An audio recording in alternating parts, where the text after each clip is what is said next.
welcome everyone. We know many people flew in, so it's like a really big deal for us that you're here. This is a big day for us. We started working on this about 5 years ago, and back then we really believed that something like this should exist in an AI future that we all want to live in. And so not only do we think what we do is critical, we also think it's very, very timely. And that is why one of the main themes of today is about scale and how we can get all the products and services that we build to many, many more people in the next years. But before we talk about the actual products, we wanted to talk a little bit about why we are even here, why we started this, and what is top of mind for us. And with that, Sam, why don't you talk a little bit about that? Great. Nice to see all of you. So we started this a long time ago with a belief that at the time seemed very unusual, which was that AI progress was about to go very rapid. And we thought that if AI happened, if AI fulfilled the dream, when we still have a long way to go, but we've made a lot of progress since, then it was going to be the most powerful tool that humans had yet created. It would change the economy, it would change society in all sorts of ways. And the thing that we hoped for the most with AI, and the things we wanted to build around AI, is that AI would really accelerate people. This idea that AI was a tool that people would use, not an entity on its own, and that people were going to be able to do things in the world that they just couldn't have done before. And we started thinking about the infrastructure that society was going to need if AI really started to happen. You know, what does it take to get to this great outcome for the world? We could imagine a world back then, and even more now, with lots of AI tools that let people do far more than they ever could before, lots of AI agents off doing things. And one thing we thought for sure is that the world was going to need a new layer of infrastructure for this to be able to happen. That you wanted the ability to verify humanity. You wanted to know who the people were. You wanted to be able to provide great infrastructure for humans and agents to be sending resources back and forth and doing all sorts of things and communicating with each other. And we thought that maybe if there were a way to build a new network, that it would be a powerful step forward towards doing this. And so with that, we came up with a simple plan. And that plan didn't change much since then, and I don't think it will change much going forward. And it had 4 big steps. That's it. The first one was about building a proof of human system that can be deployed globally. It is fully anonymous. Then second, use that infrastructure to launch a digital token by giving ownership in it to eventually every human, and use that to get the network to critical scale. Then third, continuously scale and decentralize the network to then eventually, among many other great things that we hope this network will do, use it to make the benefits of AI accessible to everyone. And so we did one. We developed World ID, which we think is that proof of human on internet scale. We launched the token last July, which brought us to step number 2. And so currently we are at 3. And that means that a big, big focus of what we do is the continuous scale and decentralization of the network. And Sam, one of the big things you brought to the company very early on was this conviction about scale. And to me and a couple other team members, back then this felt very scary because it's like very counter to usual startup advice. That's not what you usually do. But you had a lot of conviction about that, and I gained it over time. But you want to talk about why that is? Not always, but surprisingly often, I have found that scale is this very important emergent property across all sorts of things. You want to scale neural networks, you want to scale like companies, you want to scale crypto networks, you want to scale all sorts of things. And human intuition, for whatever reason, seems to consistently undervalue the emergent properties of scale across all of these things. So one joke that I use sometimes is when in doubt, scale it up. It doesn't work for everything, but I think it's an interesting default. And one of the things that we've talked about with WorldCoin is we want to see what happens when we do this at mass scale. If we're going to build infrastructure for all people, it's great that we've signed up so many, but there's like 99.9% left to go. Alex will talk about progress there, but scale has a really important quality across all of these things, and it has been a principle that we've been driving towards. All right. Thank you, Sam. Thank you.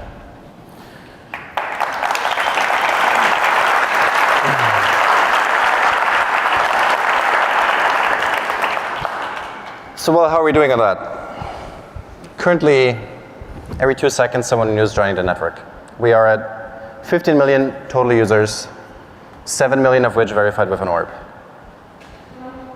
And one other thing that we really care about is the density of the network, because we think that makes it useful for developers and us to build products that are actually critical and useful to people. We are now at 1 out of 7 in Santiago and Lisbon, just 2 examples, and even 1 out of 3 of adults in Buenos Aires, Argentina that are verified. And so while this is exciting and kind of something to be proud of from where we came from, this is of course just the bare beginning, just like truly the super early beginnings of what we're trying to do, because the mission here is to truly bring the service to every human. And the first step of the plan talked about proof of human.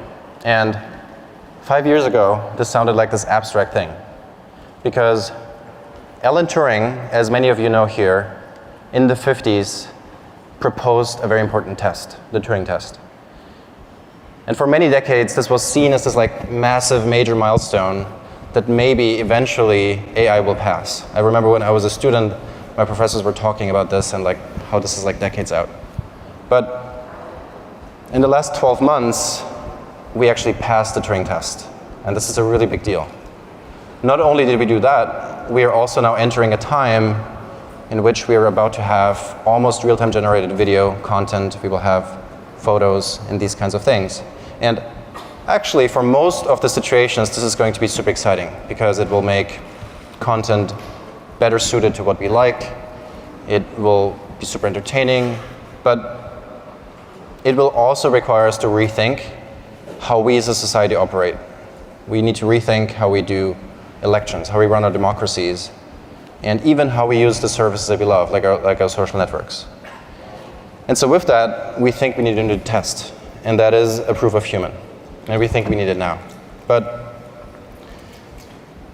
thinking about this now for a couple of years, it is unfortunately much harder than it initially seems. Many of the immediate ideas you might have to solve that problem actually don't work. They just break for one reason or the other. You could think about using phone cameras, you could think about potentially using government IDs, maybe using Face ID. None of those actually work. And given we really care about this problem and we think it's critical to achieve our ultimate mission, we took it very serious. And we came to this like super painful realization very early in the project that we will likely have to distribute physical hardware around the world. And not only that, we have to open it up so many other companies, many other parties can join us in building these devices. And probably in like many different shapes, probably integrated into hardware devices that already exist or we already use. But this is very likely what will need to happen because the current infrastructure, the current systems that are out there just don't work for that particular problem. And that's why we built the orb, which is an inclusive and secure as well as an anonymous way to solve that proof of human problem at global scale. And today, we will talk about the next generation of the orb, something we worked on really hard for quite a while, and I'm really excited about. And so with that, we're going to hear first from Thomas, the designer behind the actual orb, and then from Rich, who actually is manufacturing and building and engineering these devices. Today, I'm incredibly excited to announce our new orb and the spaces it will live in. The orb is a very important part of our experience that we deliver to our users. It's where the user first meets us. So it's a very special moment, a moment where you prove that you are you, that you are human. The spaces we introduce today are the places where this orb will live. It's a bit of a temple, a place to visit to get verified, but it's also designed with the values of a public space. It's inviting, simple, peaceful. It's focusing on the user, on the orb, and the verification.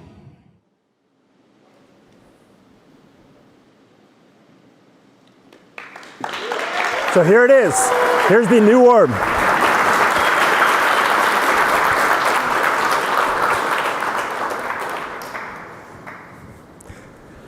So besides being just incredibly beautiful, it was designed from the ground up with scale in mind.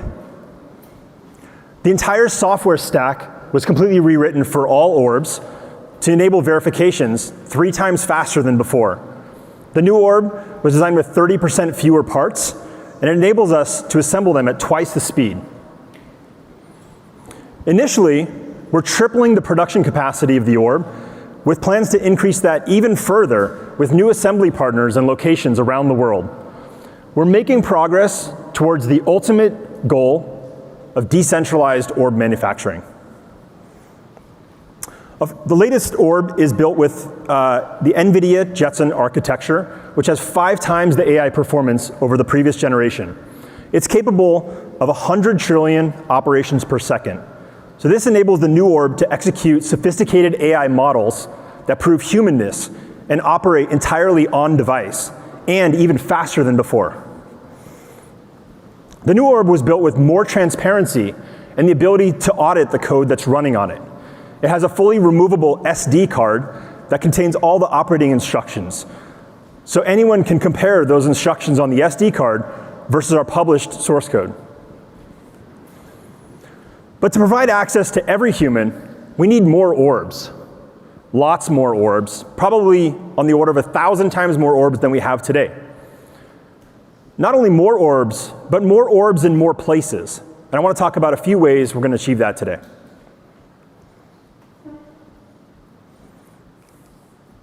Firstly, we'll continue to expand our operations into even more countries than we're in today. I'm excited to share the flagship locations with you today also. These are premium verification experiences. We have staff there available to answer any questions people have. We've opened our first 2 flagship locations in Buenos Aires and Mexico City just a couple weeks ago. This is our Mexico City location that opened just a few weeks back. I think they really look amazing. Next, we're expanding access to orbs through self-serve verifications. Think of these as orbs inside existing retail locations, so your neighborhood convenience store or local coffee shop like you see behind me. These enable people to both discover the project through seeing an orb in a retail environment or specifically going to that retail store with the intent to verify with an orb. These partnerships are key to scaling the orb locations and getting more distributed in a region. They're providing access to even more people than we do today. And if you don't want to go find an orb, that's okay. So starting today, we're announcing a new feature called Orb on Demand. This will enable anyone with the touch of a button to request an orb come to them. Much like a pizza you would have delivered to your apartment, you can push a button, it shows up at your door, and that driver then leaves the food behind. And I'm incredibly excited to announce a brand new partnership with Rappi, the #1 delivery service in Latin America. They're integrating with our app, and they'll dispatch their existing delivery fleet to bring orbs to anyone who wants to verify whenever they want to. And lastly, I want to talk about a new type of operator we're starting today called community operators. So anyone can rent or buy the new orb to verify anyone in their community. We'll have a website up. You can place your pre-order, and starting in the spring of 2025, it'll be delivered to you. In fact, I want all of you guys here today to be our first community operators. Everyone here will get an orb.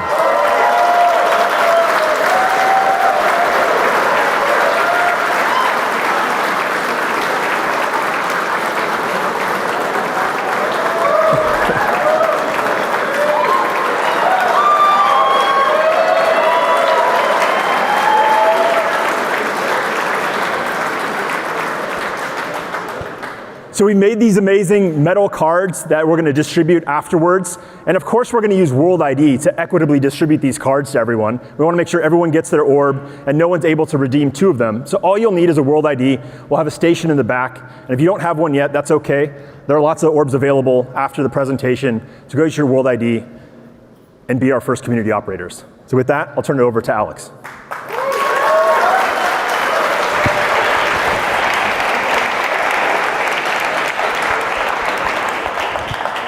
All right, thank you, Rich.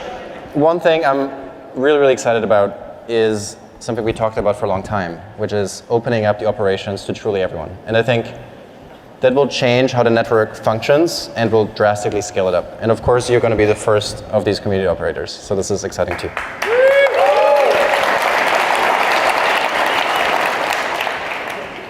So let's talk about World ID. We talked about proof of human, we talked about the importance of it, but how you actually use it and how other services integrate it is World ID. And World ID will be the anonymous human layer for the internet. But there's a lot of details that go into making that actually work. And so today, we will release the next version of World ID 3.0. And I will give it over to Adrian to talk about what that includes. Thank you. Thanks, Alex. I appreciate that you acknowledge there's some details that we need to work through. Alex is prone to saying it's a simple plan. We'll just make an anonymous layer for the internet, and it'll work. It's not quite that simple. We also throw around the word protocol quite a lot. And within the organization, the reason that we do that is because it's a commitment. It's a commitment to making sure that we're building something that benefits all of humanity. It's something that's open, permissionless, decentralized, accessible to any developer, any operator, any manufacturer to enhance their current business or to build potentially new businesses. And that's not one company. That's a foundation for lots of people to interact with the web. It truly is that anonymous layer, the anonymous human layer for the internet. But even that is a pretty big, pretty detailed statement to make. And if I had said a year ago to a crowd of people, all of you very security-minded, very concerned about privacy, you would have said, it's just not possible. And I think you probably would have been right at the time. It wasn't possible. How we would build something that would scale to 7 million users, much less the billion that we're targeting over the next several years, is just not possible a year ago. And yet when we went and talked to the team of cryptographers at WorldCoin Foundation, they said, that's interesting. It might be possible. And they began to think about it. Remco, Philip, how do we use existing technologies that don't quite scale, that don't quite operate at the level that we want them to work, and build something that becomes part of the protocol? And they started experimenting with something called secure multi-party compute. Earlier this year, we talked about the fact that we were beginning to see the path towards using secure multi-party compute to build something that would allow data to be decentralized across several different parties, so there wouldn't be one single entity or even two entities or any individual entity that could see that data. It wouldn't be held by the WorldCoin Foundation. It wouldn't be held by any one company. And as we began going through that experimentation, we began to publish research and began to understand what was possible, we developed something that we're now calling the anonymized multi-party computation. The key attribute that it provides is the ability to take a piece of data, know whether it is unique, but know nothing else about that piece of data on an individual basis. Multi-party is a really important part of this because the data is broken into pieces that can't be brought back together and shared with different parties, and then through a lot of math that Remco will talk about a little bit later today, gives us that key attribute of it being anonymous. Multi-party is a critical part of multi-party computation, as you might expect, right? And it's important that none of the parties that are going to be holding the data that's necessary for the system to work are going to be centralized. Over the last year, we've worked to find parties that we think provide certain key attributes. They have to be trustworthy. They have to be globally distributed. They have to be independent from one another. At this time, we're announcing 3 partners who are already beginning the process of standing up infrastructure and onboarding the data that's necessary. Those are Berkeley Center for Responsible Decentralized Intelligence, based here in California. I'm actually a Cal alum myself. FAU, based in Germany, and Nethermind, a global blockchain and crypto security company that has incredible amount of respect in that community. In addition to that, we're working with the University of Zurich to finalize terms to begin onboarding them as well. By November of this year, we expect that all of the data that is behind World ID will be held by those parties, broken into pieces in such a way that no one of them is able to tell anything about that data other than answering the question, is this unique? The core to our uniqueness service. Now, I build infrastructure for a living, I do security for a living, I do privacy for a living. I could spend, in fact, I'm obligated to spend all day, every day, thinking about those problems. But what's more exciting than thinking about those is thinking about how you can begin using that uniqueness attribute, anonymized and at internet scale, to enable new use cases. How many of you have a driver's license in your pocket? How many of you borrowed a passport off of one of your friends earlier today? Thank you, Ajay. I promise I'll give it back. I can't actually use anything about it. We'll go into the details of that in just a minute. One of the important attributes to understanding whether or not a government credential is real is whether it's the one instance of that government credential. Uniqueness at scale is one of the challenges in being able to use credentials issued by government authorities in any meaningful way on the internet. There are other challenges as well. That driver's license, how many of you have tried to buy beer with your driver's license recently? I know you don't all look as young as I look. Did the person that was selling you the beer say, 155 pounds? Yeah, maybe you don't need this beer. Did they say, oh, I know somebody that lives on your block? Because you've got your address on your driver's license. Currently, the way that we use credentials on the internet is we disclose all of the information that those credentials use in order to answer one simple question. Are you over 18, and should you have access to this content? Or, if you're trying to participate in some process provided by your government, are you a citizen of your government? You don't need to answer anything more than that. In fact, there are reasons why anonymity is critical for those kinds of interactions, and so important. So, uniqueness gives us the ability to determine that the document is real. Anonymity gives you the willingness to actually use the information contained in that document. So, today, we're beginning a beta of World ID credentials. And there's two characteristics that I think are critically important here that I want to point out. This is only possible because of the scale and anonymity that AMPC provides. So we think we're unique in the ability to make this possible, but of course it's going into the protocol, so anybody can take advantage of it, anybody can use it, and we would encourage anybody and everybody to do that. The second attribute, because we are so committed to privacy, that passport information is only ever going to be on your phone. We're not copying it up into the cloud. We're not making an instance of it and putting it into the back end. You will hold the information about your passport on your device, and AMPC will be used to do a uniqueness check. An incredible way to provide private access and the ability to interact in an anonymous way while providing the ability to verify certain attributes that are critical to access online services, truly adding to that experience. We're rolling out in a number of countries. Today, United States passports work. Today, passports from a number of other countries are also in development, and we're rolling them out over the next couple of weeks. Now, this isn't just about being able to tell more about yourself and interactions online. It's also about providing access to the network to people who otherwise can't get to it. Now, Rich's team has built a lot of orbs. I'm not going to give away any secret numbers. But it's also the case that there just aren't enough of them out there right now. And there aren't enough users able to get to them as quickly as we would like. And so we think the ability to onboard to the network by using a unique ID and a unique document will allow us to accelerate the growth of the number of people that are on the network. So that's a critical capability as well. Of course, they won't have used an orb. So we won't really know they're human. We just know that they're a thing that has a passport. Oh, and I forgot to mention, we also check to make sure that the image that's on that passport matches the image of the person that's using their phone. That'll become more important in just a moment. Because I shouldn't be able to enroll with Ajay's passport, right?